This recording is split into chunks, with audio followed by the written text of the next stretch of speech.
வணக்கம். இன்னைக்கு நாம பார்க்க போறது ஒரு செம்ம இன்ட்ரெஸ்டிங்கான விஷயம். ஒரு 30 வருஷ ஃபினான்ஷியல் பிளான். ஆனா இது ஏதோ சும்மா ஒரு பிளான் இல்லைங்க. ஒரு தலைமுறையோட செல்வத்தை எப்படி எவ்வளவு புத்திசாலித்தனமா உருவாக்கலான்னு ஸ்டெப் பை ஸ்டெப்பா காட்ட போற ஒரு வழிகாட்டி இது. சரி, வாங்க நேரடியா விஷயத்துக்குள்ள போயிடலாம். ஒரு கேள்வி. வெறும் 75 லட்சம் ரூபாய் மதிப்புள்ள ஒரு குடும்ப பரிசு, அது எப்படி? ஆமாங்க, 688 கோடி ரூபாயா? அது மட்டும் இல்ல, கூடவே ஒரு கடன் இல்லாத சொந்த வீடாவும் மாற முடியுமா? என்னது, நம்பவே முடியலையா? வாங்க, இந்த மேஜிக் எப்படி நடந்துச்சுன்னு நாம ஸ்டெப் பை ஸ்டெப்பா பார்க்க போறோம். இந்த நம்பர்ஸ்க்கு பின்னாடி ஒளிஞ்சிருக்கிற அந்த ஸ்மார்ட்டான திட்டத்தை இப்ப நாம உடைச்சு பார்க்கலாமா? ஓகே, அப்போ இந்த நம்ப முடியாத பயணம் எங்கிருந்து ஆரம்பிச்சது? எல்லாமே ஒரே ஒரு சொத்துல இருந்து தாங்க தொடங்குச்சு. ஒரு பரிசு. அந்த பரிசுல இருந்து ஒரு திட்டம். இதுதான் இந்த முழு ஃபினான்ஷியல் பயணத்தோட அஸ்திவாரமே. அதோட ஸ்டார்டிங் பாயிண்ட்டும் கூட. நாள் 0. கதை இங்கேதான் தொடங்குது. ஒரு அம்மா தன்னோட மகனுக்கு 75 லட்சம் ரூபாய் மதிப்புள்ள ஒரு நிலத்தை பரிசா கொடுக்கறாங்க. இப்போ நீங்க கவனிக்க வேண்டிய முக்கியமான விஷயம் என்னன்னா, நம்ம வருமான வரி சட்டப்படி அப்பா, அம்மா, மனைவி, பிள்ளைங்க மாதிரி நெருங்கிய உறவினர்கள்ட்ட இருந்து வர்ற பரிசுக்கு எந்த வரியும் கிடையாது. அதனால இந்த முழு 75 லட்சம் ரூபாயும் ஒரு பைசா கூட வரி இல்லாம மகனுக்கு கிடைக்குது. பாருங்க, இதுதான் இந்த திட்டத்தோட முதல் ஸ்மார்ட் மூவ். சரி, இப்போ நிலம் கையில வந்தாச்சு. அடுத்ததா ஒரு சூப்பரான மூவ் பண்றாங்க. அதுதான் வரி சேமிப்பு மாற்றம். சிம்பிளா சொல்லணும்னா, அந்த நிலத்தை வித்து வர காசுக்கு வரி கட்டாம அதை எப்படி ஒரு சொந்த வீடா மாத்துறது, அதான் இங்க கேம். இந்த 3 ஸ்டெப்ஸை நல்லா பாருங்க. ரொம்ப சிம்பிள். ஸ்டெப் 1, நிலத்தை 75 லட்சம் ரூபாய்க்கு விக்கிறது. ஸ்டெப் 2, 70 லட்சம் ரூபாய்க்கு ஒரு ஜாயிண்ட் ஹோம் லோன் வாங்குறது. ஸ்டெப் 3, நிலம் வித்த பணத்தை வச்சு ஒரு புது வீடு வாங்குறது. அவ்வளவுதான். இதுதான் அந்த டாக்ஸ் சேவிங்கான ஃபார்முலா.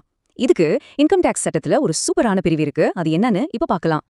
இது எப்படிங்க சாத்தியம்னு நீங்க கேட்கலாம். அதுக்கு தான் நம்ம கிட்ட செக்ஷன் 54F இருக்கு. அதாவது, நீங்க நிலம் மாதிரியான ஒரு சொத்தை வித்து அந்த முழு பணத்தையும் ஒரு வீடு வாங்க பயன்படுத்திட்டீங்கன்னா, உங்களுக்கு வர லாபத்துக்கு, அதாவது கேபிட்டல் கெயின்ஸ்க்கு வரி கட்ட தேவையில்ல. இதுதான் இந்த பிளானோட முதல் வெற்றிக்கான சாவி.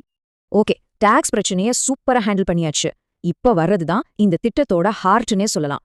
நாம இப்போ ஒரு ஃபினான்ஷியல் இன்ஜினை உருவாக்க போறோம். அதாவது, அதுவா பணம் சம்பாதிக்கும், அதுவாவே கடனை அடைக்கும், அதுவாவே செல்வத்தையும் பெருக்கும். அப்படி ஒரு சிஸ்டத்தை இப்ப நாம உருவாக்க போறோம். நிலத்தை வித்து வந்த அந்த 75 லட்சத்தை என்ன பண்ணாங்கன்னு பாருங்க. அது சும்மா பேங்க்ல போடல. நீண்ட கால வளர்ச்சிக்காக மியூச்சுவல் ஃபண்ட்ஸ்ல 3ஆ பிரிச்சு முதலீடு செஞ்சிருக்காங்க. கணவர் பேர்ல 35 லட்சம், மனைவி பேர்ல 20 லட்சம், அப்புறம் HUF பேர்ல 20 லட்சம். HUFனா இந்த கூட்டு குடும்பம். இது ஒரு குடும்பத்தோட சொத்துக்களை ஒன்னா சேர்த்து நிர்வகிக்க உதவுற ஒரு அமைப்பு. இதுதான் நம்ம ஃபினான்ஷியல் இன்ஜினோட ஸ்டார்டிங் பாயிண்ட். சரி, மாசம் 50,200 ரூபாய் இஎம்ஐ கட்டணுமே, அதுக்கு எங்க இருந்து பணம் வருது? இங்க பாருங்க, மியூச்சுவல் ஃபண்ட்ல இருந்து SWP மூலமா, அதாவது மாசம் ஒரு குறிப்பிட்ட தொகையை எடுக்கிறது மூலமா வருஷத்துக்கு 3.75 லட்சம் ரூபாய் கிடைக்குது. மீதி 2.25 லட்சத்தை அவங்க தொழில் வருமானத்துல இருந்து போடுறாங்க. இங்க ஒரு சைக்கிள் உருவாகுது பாருங்க. வருமானம் முதலீட்டை உருவாக்குது, அந்த முதலீடு இஎம்ஐயை பாத்துக்கிடுது. ஜஸ்ட் 5 வருஷம் தான் ஆச்சு. அதுக்குள்ள என்ன நடந்துச்சுன்னு பாருங்க. காம்பவுண்டிங்கோட மேஜிக் இங்க தான் வேலை செய்யுது. ஆரம்பிச்ச முதலீடு சூப்பரா வளர்ந்திருக்கு. கணவரோட போர்ட்ஃபோலியோ 53 லட்சத்தை தாண்டிடுச்சு. மனைவி மற்றும் HUF போர்ட்ஃபோலியோக்கள் தலா 27 லட்சத்தை தாண்டிடுச்சு. வாவ், என்ன ஒரு சிறப்பான ஆரம்பம். 5 வருஷத்துல இந்த சிஸ்டம் நல்லா செட் ஆகி ஸ்ட்ராங்கா நிக்குது. இப்போ அடுத்த லெவலுக்கு போக வேண்டிய நேரம். அதாவது, அடுத்த ஜெனரேஷனை இந்த ஃபினான்ஷியல் சிஸ்டம்குள்ள கொண்டு வரது. இதனால செல்வத்தையும் பொறுப்பையும் பகிர்ந்து இந்த சிஸ்டமை இன்னும் பெருசாக்க போறாங்க. சரி, மகனுக்கு அந்த பரிசு கொடுக்கறதுக்கு டிக்கு முன்னாடி 5வது வருஷ கடைசியில போர்ட்ஃபோலியோட நிலைமை இதுதான். கணவர்கிட்ட 53.73 லட்சம், மனைவி மற்றும் HUF கிட்ட தலா 27.31 லட்சம். இந்த நம்பர்ஸ நல்லா நோட் பண்ணிக்கோங்க, ஏன்னா இப்போ ஒரு மாற்றம் நடக்க போகுது. அடுத்ததுதான் முக்கியமான ஒரு மூவ். தன்னோட அக்கவுண்ட்ல இருந்து 15 லட்சம் ரூபாய் மதிப்புள்ள மியூச்சுவல் ஃபண்ட் யூனிட்ஸ மகனுக்கு கிஃப்டா கொடுக்கறாங்க. இது ஒரு தலைமுறையில இருந்து அடுத்த தலைமுறைக்கு வரியே இல்லாம செல்வத்தை கடத்துறதுக்கான ஒரு பிரமாதமான வழி. கிஃப்ட் கொடுத்தோன்னே பாருங்க என்னாச்சுன்னு. அப்பாவோட கணக்குல 15 லட்சம் குறையுது, மகனோட கணக்குல 15 லட்சம் சேருது. இப்போ இந்த குடும்பத்துல 4 இன்வெஸ்டர்ஸ் இருக்காங்க. சிஸ்டம் இன்னும் பெருசா வளருது.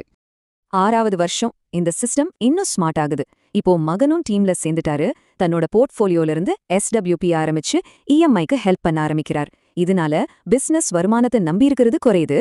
சிஸ்டம் தன்னைத்தானே இன்னும் ஸ்ட்ராங் ஆக்கிக்குது. வாவ், 15 வருஷம் ஓடிருச்சு. இப்போ பாருங்க, அந்த ஃபினான்ஷியல் இன்ஜின் எவ்வளவு பவர்ஃபுல்லா வளர்ந்திருக்குன்னு. கணவரோட முதலீடு மட்டுமே கிட்டத்தட்ட 1 கோடியை தொட்டுடுச்சு. குடும்பத்தோட மத்த போர்ட்ஃபோலியோக்களும் அபாரமா வளர்ந்திருக்கு. இப்போ அடுத்த மூவுக்கான நேரம் வந்தாச்சு. மகனுக்கு என்ன செஞ்சாங்களோ அதே மாதிரி இப்ப மகளுக்கும் 15 லட்சம் ரூபாய் மதிப்புள்ள மியூச்சுவல் ஃபண்ட் யூனிட்ஸ் கிஃப்டா போகுது. அதே ஸ்மார்ட் ஸ்ட்ராட்டஜி இங்கேயும் ஃபாலோ பண்றாங்க. வெல்த் ஷேரிங் கண்டினியூ ஆகுது. இப்ப பாருங்க, இந்த குடும்பத்துல 5 பேரும் இன்வெஸ்டர்ஸ். அப்பா, அம்மா, HUF, மகன், மகள்னு 5 தனித்தனி போர்ட்ஃபோலியோஸ் இருக்கு. இது ஒரு முழுமையான ஃபினான்ஷியல் ஈகோசிஸ்டமா மாறிடுச்சு. இது வெறும் பணத்தை பத்தினது மட்டும் இல்லைங்க. இது குடும்பத்துல இருக்கிற ஒவ்வொருத்தருக்கும் ஃபினான்ஷியல் ரெஸ்பான்சிபிலிட்டியை கத்துக் கொடுக்குது. 16வது வருஷம். இது ஒரு முக்கியமான மைல்கல். மகளும் தன்னோட SWP ஆரம்பிக்கிறாங்க. இப்போ அந்த மாச EMI கட்டுறதுக்கு பிசினஸ் வருமானத்திலிருந்து ஒரு பைசா கூட தேவைப்படல. முழு EMIயும் குடும்பத்தோட இன்வெஸ்ட்மெண்ட்ஸ்ல இருந்தே வந்துருது. இதுதாங்க உண்மையான ஃபினான்ஷியல் ஃப்ரீடம். 16 வருஷத்திலேயே இந்த நிலைமைன்னா யோசிச்சு பாருங்க. அந்த ஃபினான்ஷியல் இன்ஜின் முழு ஸ்பீட்ல ஓடிக்கிட்டு இருக்கு. இப்போ 30 வருஷ பொறுமைக்கும் டிசிப்ளினுக்கும் கிடைச்ச பலனை பார்க்கலாமா? இந்த அசத்தலான பயணத்தோட கிராண்ட் ஃபினாலே எப்படி இருக்குன்னு பார்க்கலாமா? வாங்க. பெரிய வெற்றி 30வது வருஷத்தோட கடைசியில ஹோம் லோன் பேலன்ஸ் 0. ஆமாங்க, வீட்டு கடன் முழுசா அடைச்சாச்சு. இப்போ அந்த வீடு 100% அவங்களுக்கு சொந்தம். ஒரு பைசா கடன் இல்லாத ஒரு அருமையான சொத்து. ஆனா வெயிட் பண்ணுங்க, கதை இதோட முடியல. இப்போ இந்த நம்பர்ஸ பாருங்க. ஒரு கடன் இல்லாத வீடு கையில இருக்கு. அது மட்டும் இல்லாம குடும்பத்தோட அந்த 5 போர்ட்ஃபோலியோகளும் சேர்ந்து மொத்தமா 6,57,81,000 ரூபாயா வளர்ந்திருக்கு. அதாவது கிட்டத்தட்ட 6.58 கோடி ரூபாய். ஞாபகம் இருக்கட்டும், இது எல்லாமே வெறும் 75 லட்சம் ரூபாய் மதிப்புள்ள ஒரே ஒரு நிலத்துல இருந்து ஆரம்பிச்சது. இந்த முழு பயணத்தையும் ஒரே வரியில சொல்லணும்னா, வெறும் 75 லட்சம் ரூபாய் மதிப்புள்ள ஒரு நிலம், ஒரு சரியான திட்டமிடல் மூலமா, ஒரு கடனில்லாத வீடா, 5 தனித்தனி போர்ட்ஃபோலியோக்களா, அப்புறம் யாருடைய வருமானத்தையும் நம்பி இல்லாத ஒரு வாழ்க்கையா மாறியிருக்கு. இதுதான் சரியான ஃபினான்ஷியல் சீக்வென்சிங்கோட பவர். நீங்களும் உங்க நிதி பயணத்துல இந்த மாதிரி ஒரு சிஸ்டத்தை உருவாக்க முடியுமான்னு ஒரு நிமிஷம் யோசிச்சு பாருங்க.